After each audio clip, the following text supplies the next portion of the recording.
छितेन तपाईहरुलाई स्वागत गर्छु छितेन सुक्पा रेसिपीमा। अनि आज चाहिँ म यो सजिलो तरिकामा भेजिटेबल सुपको रेसिपी शेयर गर्न गइरहेको छु। मलाई आशा छ तपाईहरुलाई यो रेसिपी पनि अवश्य नै मन पर्छ होला भनेर। रेसिपी मन परे साथी फ्यामिलीहरुसँग शेयर गरेर यो भिडियोलाई लाइक पनि गरिदिनुस् है। लाइ त सुरु गरौँ यो रेसिपी बनाउन। यो रेसिपी बनाउनको लागि मैले तातो कराईमा 1 टेबलस्पुन बटर राख्दैछु। तपाईहरुले बटरको बदलामा तेल पनि युज गर्न सक्नुहुनेछ। बटर राम्रोसँगले बिलिसकेको छ। त्यसमा मैले यहाँनिर मसिनो चप गरेको 1 टेबलस्पुन प्याज पनि एड गरे।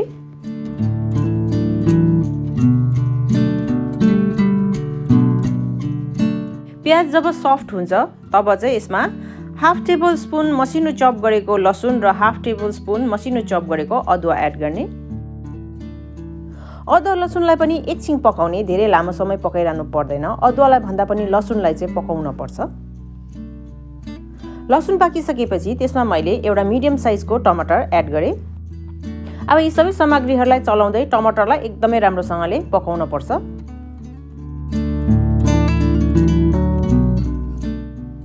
टमाटर राम्रोसँगले पाकिसकेको छ। त्यसमा मैले एउटा मिडियम साइजको आलुलाई पनि मसिनो चप गरेर राखेको छु। यदि तपाईहरु आलु राख्नु चाहनुहुन्न भने नराख्दा पनि हुन्छ। यो आलु अलिकति ढिलो पाक्छ, त्यही भएर मैले फर्स्टमै राखिहाले। आलुलाई एकछिन चलाएर यसरी भुटेपछि 1-2 मिनेटको लागि छोपेर पकाउन पर्छ।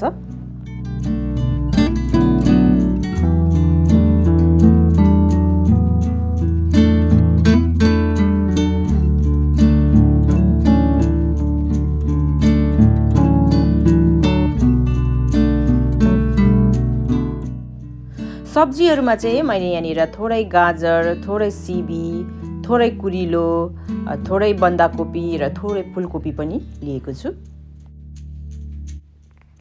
सब्जीहरुलाई पनि मैले मसिनो मसिनो गरेर काटेको छु र यो सुप बनाउँदा तपाईहरुलाई कुनै पनि तपाईहरुको मनपर्ने सब्जी राख्दाखेरि हुन्छ। सँगसँगै मैले यहाँनिर थोरै मटर पनि एड गर्दैछु। मैले यहाँनिर थोरै च्याउ पनि एड गर्दैछु। तपाईहरुकोमा कुनै पनि च्याउ छ भने एड गर्दा हुन्छ। स्वाद अनुसार नुन राख्ने। हाफ टीस्पुन यहाँनिर मैले मरिचको धुलो पनि राख्दैछु। अब यी सबै राखेको सामग्रीहरूलाई एकपल्ट राम्रोसँगले चलाउनु पर्छ।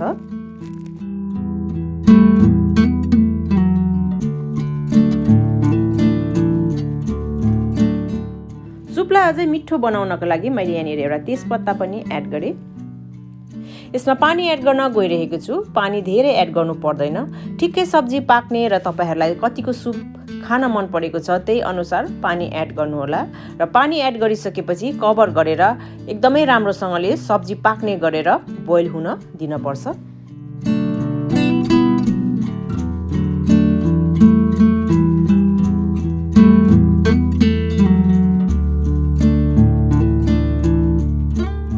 भेजिटेबल सुपमा एकदमै चाहिने कर्न स्टार्च। अब त्यो प्रिपेयर गरिहालौँ। यहाँनिर मैले 1.5 टेबलस्पुन कर्न स्टार्च लिएको छु। त्यसमा थोरै पानी हालेर रेडी गरेर राख्ने।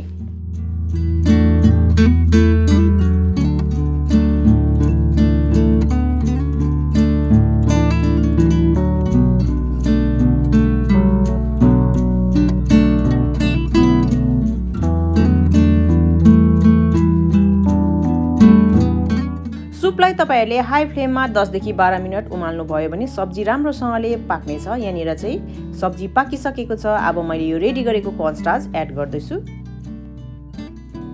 यसरी भेजिटेबल सुपमा कर्न स्टार्च एड गर्नुभयो भने चाहिँ तपाईहरुको भेजिटेबल सुप एकदमै बाक्लो, हेर्दै खाउँ लाग्दो बनेर आउँछ। कतिजनालाई मन पर्दैन, एड नगर्दा पनि हुन्छ।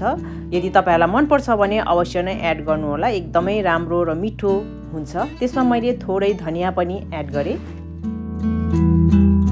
धनिया राखिसकेपछि एकपल्ट राम्रोसँगले मिक्स गरिसकेपछि यो तातो तातो भेजिटेबल सुप सर्भ गर्नको लागि रेडी छ। इन्जोय गर्नुहोला र कस्तो लाग्यो आजको मेरो यो रेसिपी कमेन्ट गर्नु चाहिँ नबिर्सिदिनुहोस्। रेसिपी मन परे तपाईहरुको साथी फ्यामिलीहरुसँग शेयर गरेर यो भिडियोलाई लाइक अनि च्यानलमा नयाँ हुनुहुन्छ भने प्लिज छितेन सुक्पा रेसिपीलाई सब्स्क्राइब पनि गरिदिनुहोस्।